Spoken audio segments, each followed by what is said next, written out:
10 ቀን 12ኛ ወር 2025 ዓ.ም የወይዘሮ አቦዘን ቸኮል አጭር የሕይወት ታሪክ።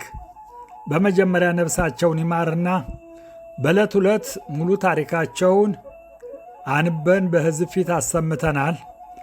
አሁን ደግሞ ለ7 ቀናቸው መታሰቢያ ግጥሞቹን ብቻ በፎቶግራፋቸው ጋር በማቀናበር እንዲህ ስንል እናቀርበዋለን። አዘጋጅ ቤተሰቦች ሲሆኑ የግጥም ደራሲው እኔ ካሳው ማሩ ውበት ነኝ። እንዲህ ይላሉ ቤተሰቦችም። ክብርት እናታችን ወይዘሮ አቦዘን ቸኮል የተወለዱ እንደ ኢትዮጵያ ዘመን አቆጣጠር በ1940 ዓ.ም እንደ አውሮፓ ዘመን አቆጣጠር በ1947 ዓ.ም በኢትዮጵያ በጎንደር ክፍለ ሀገር በሰሜን አውራጃና ወረዳ ቄባ ከተባለው አገር ከአባታቸው ከአቶ ቸኮል ይባርከን ከእናታቸው ከወይዘሮ ጣቃዬ ስሞን ተወልደው በእነዚህ ወላጆች እንክብካቤ በማርና በወተት አደጉ።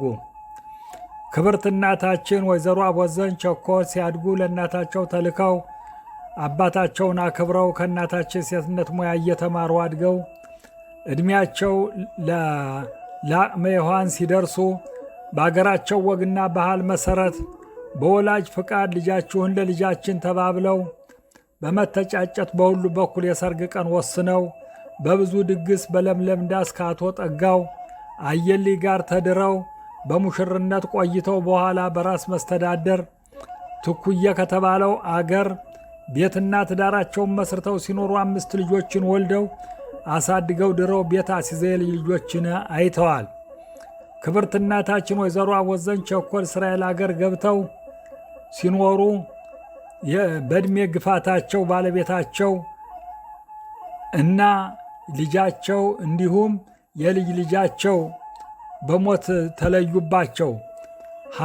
ከሐዘን ላይ ሐዘን ሲደራረብባቸው ልጆችና የልጅ ልጅየውንም ባለቤታቸውን ሐዘን እንዳሉ ያው የጤና መዛባትም ደረሰባቸውና በሚገባ ልጆችም በሚገባ በመንከባከብ ላይ እንዳሉ ለአዳምና ለዮሐን የተሰጠው የሞት ማጫ ለሳቸውም ተራው ደረሳቸው። በ8 ቀን 12ኛ 2025 ዓ.ም በተወለዱ በ78 ዓመታቸው በሞት ተለዩ። በሞታቸው የ5 ልጆች እናትና ያያሌ ልጆች እሚታ ነበሩ።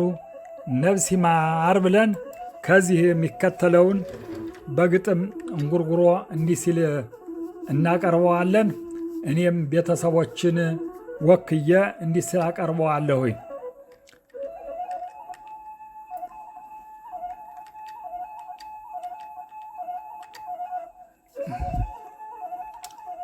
አዎ ግጥሙ ከዚህ ይከተላል እንዲህ ሲል። ከእኛ እስከተለየሽ እናቴ እንዴት ነሽ? ልጆች ተሰብስበን በ7 ቀንሽ ሙሳይት ጋግረን ቄሶች ሊፈቱሽ መንግሥተ ሰማያት እንድትዋረሽ እናታችን ታማ ሐኪም ቤት ብንወስድ ዳኛው አዳልቶባት ትሙት በቃ ፍርድ እጅ እግሯን አስረው በቀጭን ገመድ ከሰው በላው መሬት ያገዋት ጉድጓድ። እስቲ ወገን ስሙ ይላሰማ ብሶት ለአዳም የተሰጠ መራራ ሞት የታደለውን ወስጦታው ከጥንት አፉን ከፈታሉ ሊበላት መሬት። የኢትዮጵያ ወይዘሮ የገጠር እመቤት ያሳለፉት ዓለም በኢትዮጵያ መሬት በግጥም ደብዳቤ ጽፌና ላንብላት ከመሬት ተሰርቶ መልሶ ከመሬት በአገራቸው ባህል በአፍሪካ መሬት የጠጋው አዳራሽ የአቦዘን ማጀት በሸርፋ የሞላ የነጭ ጤፍ ምርት ጥማዱ ከማሳው ላሙ ከበረት የፍየሉ መንጋ ፍሪዳው ሙክት እንግዳቸው ብዙ የወንድም ይህት እንጀራው በሞሰብ ጠላው በማቶት አማቹ ከወንበር ምራት በማጀት እራታችሁ ብሎ ይቀርባል ሙክት። እንዲህ ብለው ነበር ባለም ያለፉት። ሴትነቱም ቀረ መስፋቱ መፍተሉ መጥመቅ መጋገሩ መዳሩ መኳሉ በቃሽ ተከተተ ዓለም አለፋሉ። ጎረቤት በሙሉ ስራ ፈተው አሉ። ቤታቸው መንገድ ዳር ከመመላለሻው አላፊው አግዳሚው የጊዜ ማድረሻው እሷ በማጀቱ ባሏ ሚውል ከርሻው ቤታቸው ሰፊ ነው የድሆቹ ዋሻው።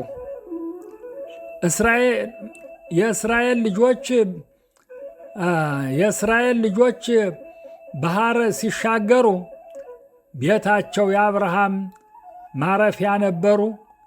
ቅድስት ኢየሩሳሌም ባህር ተሻገሩ። ገብተው ኢየሩሳሌም ቅድስት መሬት በጣም የሚወዷት ልጃቸው ስትሞት አብሮ አደግ ባላቸው ጠጋውን ሲሞት ኋላም የልጅ ልጇ ወጣቱ ድንገት ሐዘን ሲደራረብ የልጅ ሀቲት አልቻላት ብሎ መርዶና ናፍቆት ዛሬማ ደከማት ተኛች ከመሬት በግጥም ደብዳቤ በእንባ ሸኘናት። የእናትን እንጎቻ አባት ዳር እንጎት እንደምን ይረሳል በልተው ያደጉት አባቴም በግጥም በእንባ ጠራሁት እናታችን መጣች ተቀበል አልኩት።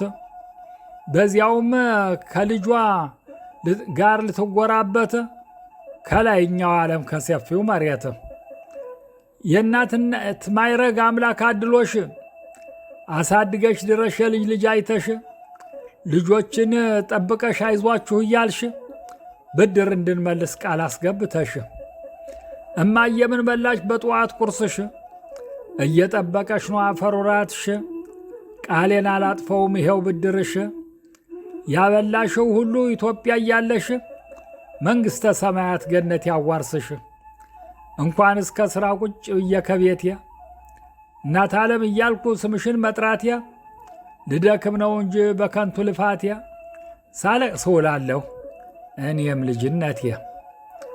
ዛሬም በሰባት ቀን በቀብርሽ ደርሰን ሙሳይት ጋግረን መባውን አስምረን ከቀብርሽ በላይ ችቦ አበባ ኑረን በእንባ እየተራጨን ተመለስነ ዞረን። ወይስ ሞኝ አይደለሁ አልባል ሕፃን ፍቅርሽን አውቃለሁ የልጅ ልጆችን ትመጫለሽ እያልኩ እያየሁ በሩን ለካስ ቁርጥ ሆኗል መለየታችን መንግሥተ ሰማያት ይማር ነፍስሽን ይላሉ ቤተሰቦችም እኔም የግጥም